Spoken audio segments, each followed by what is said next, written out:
Welcome, this is Terry Ewell.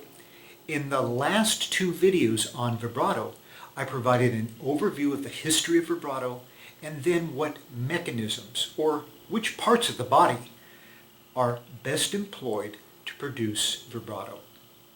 In this video, I will be presenting ways to practice vibrato. Professor Jan Eberle, in her article and presentations, first helps students identify which vibrato mechanism or mechanisms work best for each individual.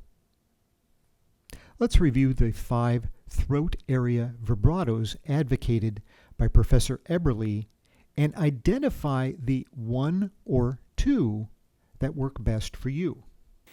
The whistle vibrato is made with muscles under the chin. It is made in the upper throat in the lower tongue region.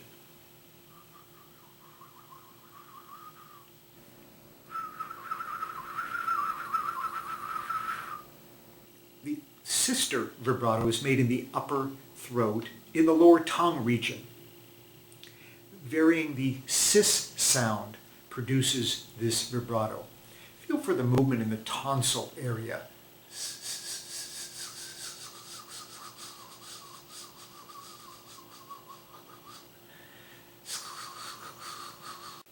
The laugh vibrato can be simulated with ha ha ha ha ha ha ha sounds. It's located further down in the throat.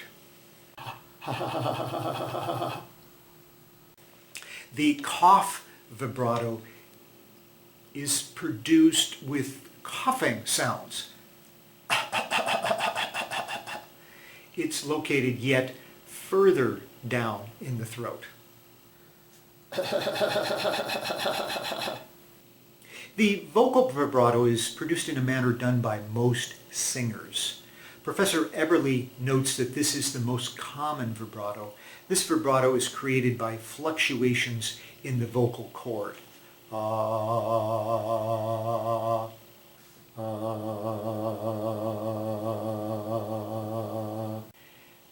Pick one of these types of vibrato to practice for a week without the instrument.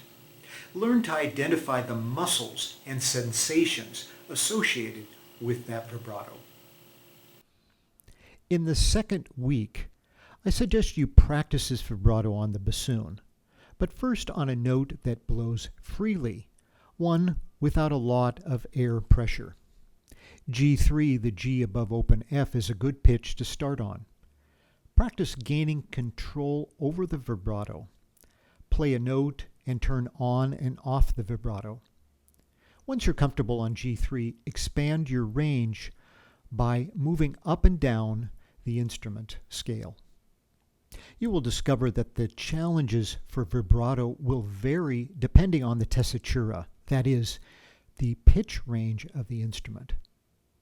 The upper notes on the bassoon are more resistant, and you may feel more air pressure and perhaps greater difficulty producing the vibrato. Developing a flexible vibrato will be your next step in your vibrato practice. Try varying the speed of the vibrato. Professor Eberle does not recommend practicing vibrato pulses with a metronome. However, I have found this helpful for me and my students. Set the metronome to a tempo of 60, then provide vibrato pulses to the beat. First 1, then 2, 3, 4, etc. Here is a vibrato drive to practice. You'll notice it starts out with fewer pulses per beat, increases the pulses per beat, and then again ends with fewer pulses per beat. When you have mastered going up to 4 pulses per beat, try 5 and perhaps even 6. 6 is the fastest vibrato that I can produce. You might find that you feel the slower pulses more in your abdomen than in the throat area. When I practice that exercise, I feel the pulses rise up the air column to my throat area. There is a sensation of an upward progression as the pulses increase in speed. I suspect, however, that I am using the same mechanism for all of the pulses. However, the slowest pulses are felt more in my abdomen.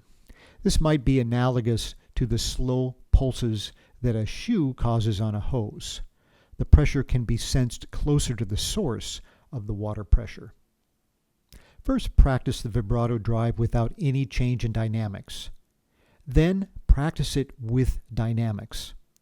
The easiest vibrato drive coincides with the dynamics, increasing the volume as the number of pulses increase.